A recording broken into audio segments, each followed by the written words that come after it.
एक तो है हमारा चित्रकादि वटी, जो हम रिकमेंड कर सकते हैं इसमें, चित्रकादि वटी। या फिर हम चित्रक जो प्लांट है उसको हम रिकमेंड करते हैं, चित्रक को, जो अग्नि को दीपन और पाचन करने में। आपको शायद ये अग्नि वर्ड समझ में आ रहा है या नहीं आ रहा है। ये अग्नि का मीनिंग होता है आपका डाइजेस्टिव फायर। आपका जो पचन संस्था में, जो आपकी पचन कार्य में जो एंजाइम्स कार्य करते हैं, डाइजेस्टिव एंजाइम जो कार्य करते हैं, हम उसको अग्नि कह रहे हैं। अग्नि ये बहुत अलग कंसेप्ट है आयुर्वेद में। जाठर अग्नि अभी हम जो ले रहे हैं वो जाठर अग्नि कहेंगे, जाठर की अग्नि कहेंगे।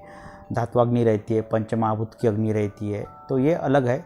13 प्रकार की अग्नियाँ आयुर्वेद में वर्णित है। हम उतने डिटेल में नहीं जाएंगे। वो धातु का फिर धातु बनने में या फिर आगे आगे धातु बनने में उसका उपयोग होता है, या पंचधातु में उसका उपयोग होता है। पंचधातु मीन्स पंचमहाभूत, पंचधातु मीन्स पंचमहाभूत में उसका उपयोग होता है। उसकी धातु उसकी अग्नि रहती है, पंचमहाभूत की अग्नि रहती है। सप्त धातु जो है उसकी अग्नि रहती है, और एक जाठर अग्नि। तो इस तरह से 13 प्रकार की अग्नियाँ आयुर्वेद में वर्णित है।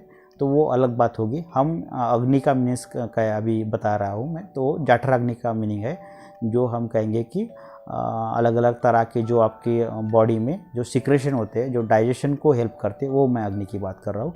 तो उसमें हम रहेंगे आज के टॉपिक में। तो ये अलग अलग तरह की कुछ दवाई है, मैं आपको ये बताऊंगा।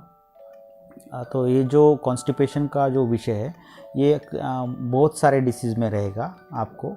तो हम उतना डिटेल में नहीं जाएंगे। हम सादा सिंपल कहेंगे कि आपका मोशन प्रॉपर नहीं हो रहा है। आप जो ज़्यादा प्रेशर लगा रहे हैं, या आपको बहुत प्रेशर ज़्यादा लगाना पड़ता है कॉन्स्टिपेशन के इसमें संदर्भ में। मॉर्निंग में आपका जो लगभग 2-3 घंटे जो है उसमें ही निकल जाते हैं आपके मोशन साफ ना होने में, या फिर उसी में आपका मन लगा रहता है कि मेरा आज मोशन साफ नहीं हुआ है। तो वो विचार जो है, हम किस तरह से उससे हम राहत पा सकते हैं, वही हम देखेंगे। तो आपका डाइजेस्टिव सिस्टम किस तरह स्ट्रॉन्ग रहेगा, यही हम आज देखेंगे। कॉन्स्टिपेशन में बहुत बार जो है पाइल्स की तरफ जाता है, फिर एक्सटर्नल पाइल्स बन जाते हैं उसमें, या फिर प्रोलैप्स ऑफ रेक्टम, ये एक वर्ड है मैं कहूँगा, तो जिसमें गुद द्वारा जो है वो बाहर निकल के आता है। तो उसमें फिर अलग अलग तरह की ट्रीटमेंट रहती है। वो फिर पाइल्स की तरफ जाता है, जो खूनी बवासीर कहेंगे, या फिर ब्लीडिंग पाइल्स और नॉन ब्लीडिंग पाइल्स, इस तरह के वो आते हैं। या फिर जिसको शुष्क अर्श और आर्द्र अर्श भी कहते हैं, तो वो टॉपिक अलग हो जाता है। उसका मैंने पहले ही यूट्यूब पे वीडियो अपलोड कर चुका हूँ मैं, वो आप देख सकते हैं वो समझने के लिए। आज हम सिर्फ कॉन्स्टिपेशन का विषय ले रहे हैं कि कॉन्स्टिपेशन में क्या कर सकते हैं, और वो भी इजी वे से क्या कर सकते हैं वो देखेंगे। ये भुई आमल की करके है, ये लीवर के ऊपर कार्य करता है। अगर आपका लीवर अगर प्रॉपर तरीके से काम नहीं कर रहा है, उसके लिए ये पाठा है। ये भी अभी मैं जो आपको 4-5 दवाई बता रहा हूँ, वो मेनली लीवर के ऊपर कार्य करने वाली। ये माका है, माका मीन्स भुई, भृंगराज कहेंगे माका को। माका मीन्स भृंगराज, भृंगराज एक्लिप्टा अल्बा करके इसका लैटिन नाम है। ये कुटकी है, कुटकी भी कार्य करती है लीवर के ऊपर, जिसको हम कहेंगे पित्त रेचक कुटकी। ये पुनर्नवा है। बोहिर हैविया डिफ्यूज़ा करके आता है पुनर्नवा का। ये पुनर्नवा, ये लगभग मैंने आपको 5 प्लांट बताया अभी। तो ये पाँचों भी प्लांट लीवर के ऊपर अच्छे कार्य करते हैं। लीवर का आपको अगर स्ट्रांग रहा तो आपका डाइजेशन अच्छा रहेगा, और आपका कॉन्स्टिपेशन नहीं रहेगा। कुछ मैं दवाई बताऊंगा जो और इसके ऊपर पाचन के ऊपर कार्य करेगी। तो ये हिंगवाष्टक, हिंगवाष्टक का आपने सभी ने देखा होगा, सुना होगा। त्रिकटुकम अजमोदा सेंदोम जीरके द्वे समधरणम घृतानाम अष्टमो हिंगु भागः। तो ये आता है हिंगवाष्टक में। तो ये पहले आपका जो घास रहता है, या पहला आप अगर खाना खा रहे हैं उसमें मिला के इसको लेने का आयुर्वेद में वर्णित है, आयुर्वेद के ग्रंथ में वर्णित है कि सबसे पहला घास जो आपका निवा रहता है, निवाले में इसको मिक्स करके हिंगवाष्टक को आप ले सकते हैं। इसका जो मैंने आपको श्लोक सुनाया है, तो इसमें त्रिकटुकम अजमोदा सेंदवम जीरके द्वे समुद्रणम घृतामाम अष्टमो हिंगु भागः। तो ये इसका श्लोक है हिंगवाष्टक का। ये चित्रक है, मैंने अभी पहले आपको बताया। ये जो अग्नि का दीपन और पाचन करेगा, या अग्निमंथ करके, ये भी एक प्लांट अच्छा है। लसुनादि वटी, ये भी दीपन पाचन का कार्य करेगी आपकी। इसमें एक आरोग्यवर्धिनी वटी है, ये बहुत अलग एक कल्प है, आरोग्यवर्धनी कल्प। काफ़ी ये असरदार कल्प है। आयुर्वेद में बहुत सारे डिसीज़ में इसको यूज़ करते हैं आरोग्यवर्धनी को। डाइजेस्टिव जो आपका अगर ट्रबल है, आपको अगर प्रॉपर तरीके से डाइजेशन का कुछ गड़बड़ी है, उसमें फिर जीर्ण प्रवाहिका आता है, अतिसार आता है, IBS आता है, इरिटेबल बाउल सिंड्रोम आता है, कफज अतिसार आता है। इसमें अतिसार के अलग अलग प्रकार है, उसके लक्षण अलग अलग है।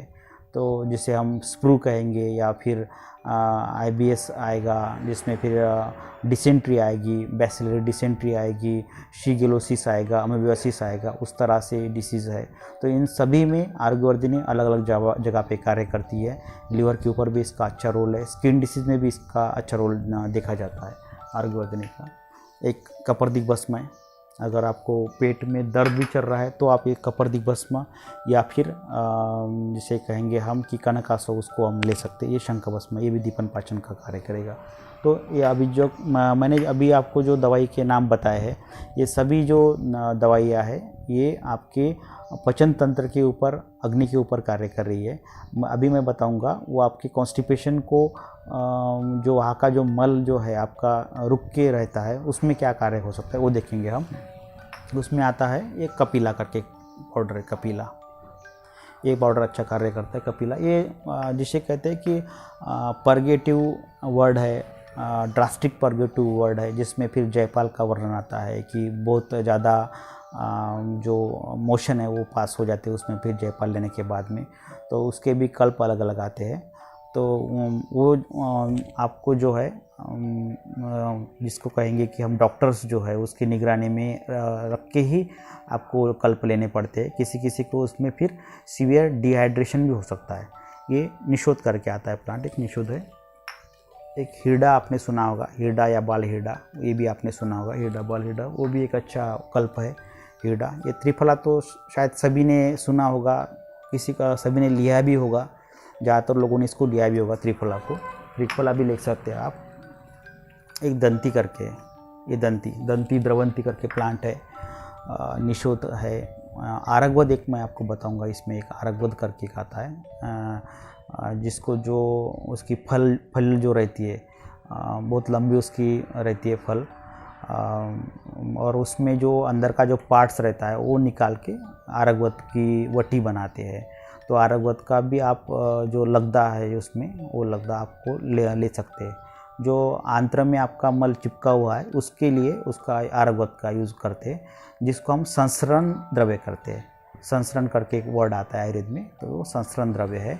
जो मल जो चिपका हुआ है हाथों के अंदर में, उसको अगर निकालना है तो फिर आपको आरगवद का यूज़ करना है। आरगवद की जो फल के अंदर में जो लद्दे रहती है उसको लेके आप वो जो चिपका हुआ मल निकाल सकते हैं। बाकी जो दंती द्रवंती जैसे है, या फिर क्रोटॉन टेग्लियम, इस तरह से उसका नाम है, जयपाल का, जयपाल जिसे कहते हैं हम सादे भाषा में, तो उसमें भी ज़्यादा आपको परगेशन ज़्यादा होता है। अगर आपका मल जो है वो स्टिकी आ रहा है, चिपका हुआ आ रहा है, जिसमें कुछ फेस जैसा आ रहा है, बलगम जैसा, कफ जैसा आ रहा है, तो उसमें फिर इसबगोल भूसी करके आती है। इसबगोल एक प्लांट है, वो प्लांट का पाउडर फॉर्म में मिलता है, भूसी मिलती है उसकी, इसबगोल की। वो भूसी भी आप कॉन्स्टिपेशन को दूर करने में, या फिर आपका स्टूल अच्छे से फॉर्म हो, जिसको कहेंगे कि बॉवेल जो हो अच्छा बने, आपका स्टूल अच्छा फॉर्म हो, तो स्टूल फॉर्मिंग एजेंट वो इसबगोल है, तो वो आप ले सकते हैं। तो इस तरह से बहुत सारी दवाइयाँ हैं जो आपका कॉन्स्टिपेशन दूर करे। एरंड का तेल भी रहता है, एरंड, तो एरंड का तेल भी जो मेनली आम वात में, जिनको रूमाटॉइड आर्थराइटिस करके, उनमें फिर हम एरंड का तेल या फिर जो हरिद्रा में उसको मिक्स करके एरंड का तेल वो भी पिलाते हैं। तो एरंडी का तेल भी इसमें यूज़ होता है। जिनके हाथों में रुक्षता ज़्यादा है, रुक्ष गुण का बढ़ा हुआ है, तो उसमें फिर एरंड का तेल भी यूज़ करते हैं। तो वो स्निग्ध विरेचन हो गया। ये विरेचन टॉपिक है, अलग से टॉपिक है विरेचन का, हम उतने डेप्थ में ना जाएंगे इसको। सिर्फ हम यही कहेंगे कि आपका कॉन्स्टिपेशन आपको दूर करना है, तो आपको पहले बेसिक जो चीज़ें हैं कि मेरा कॉन्स्टिपेशन क्यों बना हुआ है, क्या रीज़निंग है इसकी कॉन्स्टिपेशन बनने में, वो आपको देखना सही रहेगा, वो प्रॉपर डायग्नोस होना सही रहेगा, वही आपका ट्रीटमेंट हो सकता है। ऐसा नहीं कि आप बाज़ार में जाके त्रिफला ला रहे और त्रिफला खा रहे, उस तरह का ट्रीटमेंट का पार्ट नहीं है। त्रिफला ये वृक्ष गुणात्मक है, तीनों भी चीज़ें जो है, आंवला है, बेहड़ा है, हिरडा है, हिरडा बेहड़ा आंवला, हरित की विभितकी, हरित की कहेंगे, विभितकी कहेंगे और आमल की कहेंगे। ये तीन जो प्लांट है उनका जो फल है, उनके फल के जो उनका बी अगर निकाल दिया जाए अंदर का, तो उसका बाकी पार्ट लेके त्रिफला को बनाते हैं। सिर्फ त्रिफला खाना सही नहीं रहेगा, मैं आपको एकदम से क्लियर कर रहा हूँ। आपको आपके नज़दीक के जो फिजिशियन है, आयुर्वेद फिजिशियन है, उनकी तरफ जाके उनकी आपको सलाह से ये आप कॉन्स्टिपेशन को दूर करिए।